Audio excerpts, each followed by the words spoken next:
got you all? It's your boy Gold Phoenix on the road, and yeah, we out here moving another load. Listen up.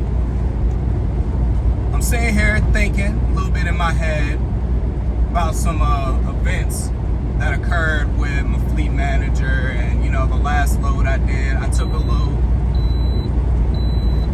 and excuse the beeping, that's just my truck saying there's potentially icy road conditions. It's freezing outside. But my last load got messed up. It was just a little short hop. I guess I'll just throw the numbers out because I usually don't talk about what I make or anything like that, but it was just a little short load. It went from just out somewhere just east of Indianapolis, and it went down to Cincinnati. Paid me $1,100, right? So I grabbed the load early in the morning, go to drop it, and I got the wrong appointment time. Really, my dispatcher or whoever gave me the wrong appointment. So I got turned away. I went to a Target in Springdale, Ohio, which is just outside Cincinnati. I know about the Target, there's a lot of stuff over there, but I stayed there. I sat in that parking lot for an entire day, right? All day, all night. Haven't had a response. So I finally shoot a message because I don't really like to do phone calls, and I said, yo, what's going on with this load? What do you want me to do with it? To which he asked me to explain what happened as if I already didn't. But okay, I'll humor you. So I explained what happened. Wait another few hours, I go in, get some Starbucks, go shopping, just killing time, which is part of why I'm recording this video right now, because I'm honestly really tired, but I need to make it to a particular area to set myself up. So I got mad, but usually when I get irritated as far as business goes, I get really blunt and strict. I don't yell, I don't curse anyone out, but I'm very direct, because if there's anything I'm going to do, it's get what I want, honestly. I'm gonna get what I want. There's no ifs, ands, or buts about it. It's what I pay you to do. Get me what I want, right?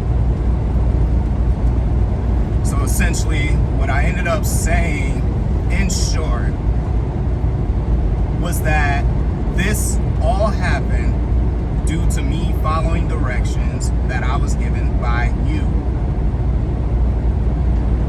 And as far as I'm concerned, and I'm sure you can understand this, for the time I've lost, compensation not only makes sense, but is expected.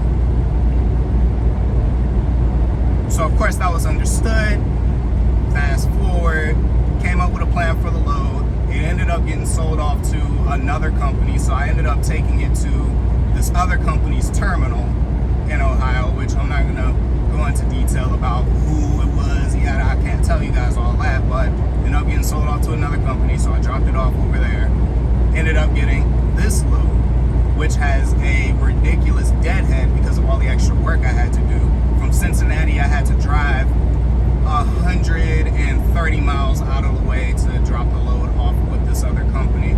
They'll end up dealing with it. It'll have to be rescheduled, and I wasn't about to sit on it because I have to make up for last week's screw up with paperwork, which cost me a lot of money for the week. It cost me about $2,000, right? I'm not mad. I'll get it back this week. But that's beside the point, right? So after our talk, a little bit of negotiating, I ended up getting an extra $655 on that load, which paid for my fuel plus a little extra as far as profit goes. It ended up, what, $1,100 plus the $655. You guys do the math on that. Cool. Now I'm deadheading 360 miles to Kalamazoo, Michigan. I'm not a fan of this deadhead, but I am a fan of what this load is paying me and when it's due. On top of the fact it's a drop-in hook on both ends. Pick up at the delivery, drop this trailer, grab it loaded, run about 600 some miles into New York, drop it over there. Pays extra money I negotiated for the last mess up is setting me up to have by far the highest week I've ever had at this company, period, or none.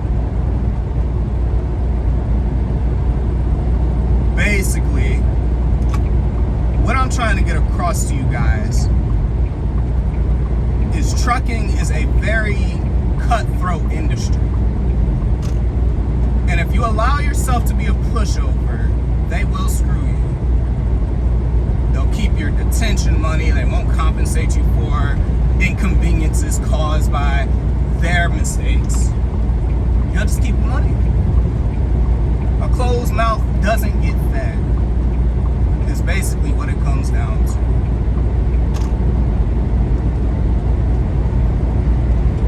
You guys have to understand that when you're dealing with a trucking company, especially if you have a dispatcher, or maybe they even have a dispatcher and a completely different sales department like the company I'm with.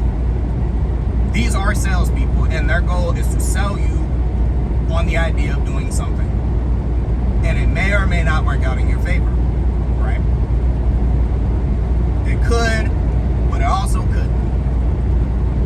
Either way it goes, the only point is to get these loads moved, and they need you to do it.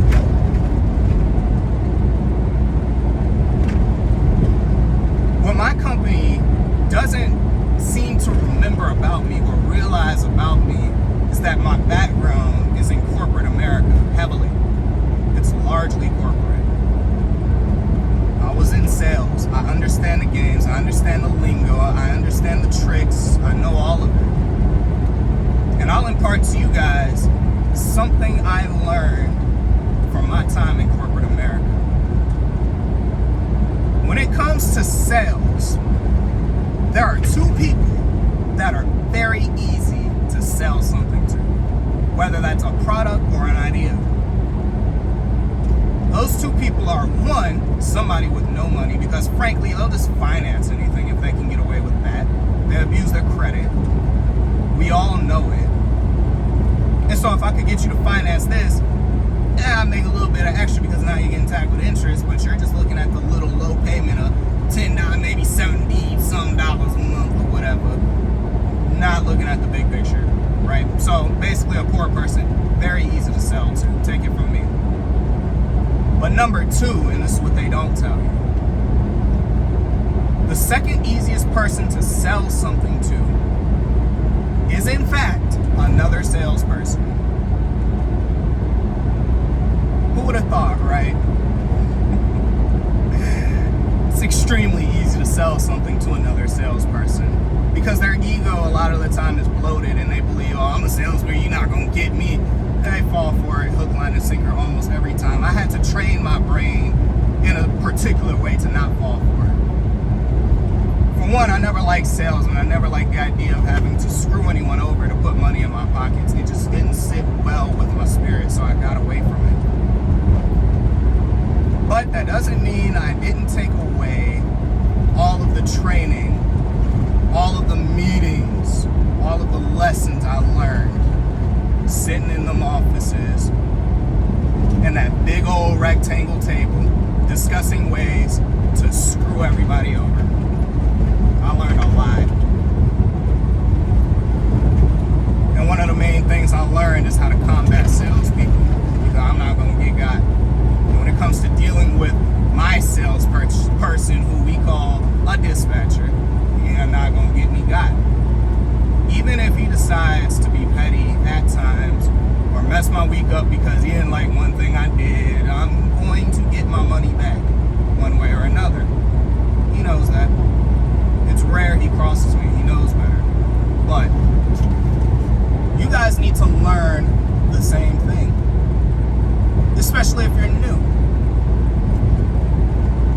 It's a dog-eat-dog's world, and if you don't have these skills, this industry will chew you up and spit you out. There's only but so much I can say in one video. And I'm not going to go into detail because, quite frankly, this is a skill you guys need to learn for yourselves. I can't teach it to you.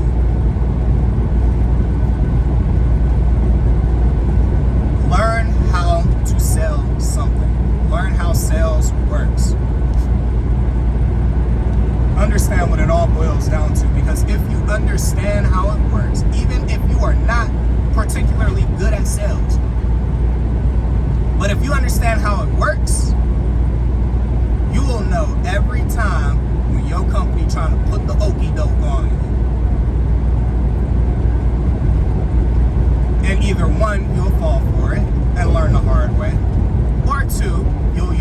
advantage and get what's yours. You see what I did, right? Now, of course, they want to do that little dumb stuff. I got a deadhead, forever to pick up another load, but that's not the point. The point is, either way it goes, including this deadhead, I still come out on top. Compared to the loss that I could have taken, oh yeah, I ain't mad. Screw it. Pay me. That's what I'm here for. And with that being said, I hope you learned something here today. I hope you might have been inspired to learn a new skill. I don't know. I'm just rambling on to stay awake. So, appreciate you for watching. And as I always tell you guys, be happy, stay blessed. And do not be afraid to make drastic changes in your life. It might end up being the best decision you ever made. I'm about to continue up US 35. Got about 21 miles to get to I-75. And we're going to go from there. I am Gold Phoenix. And I'm out.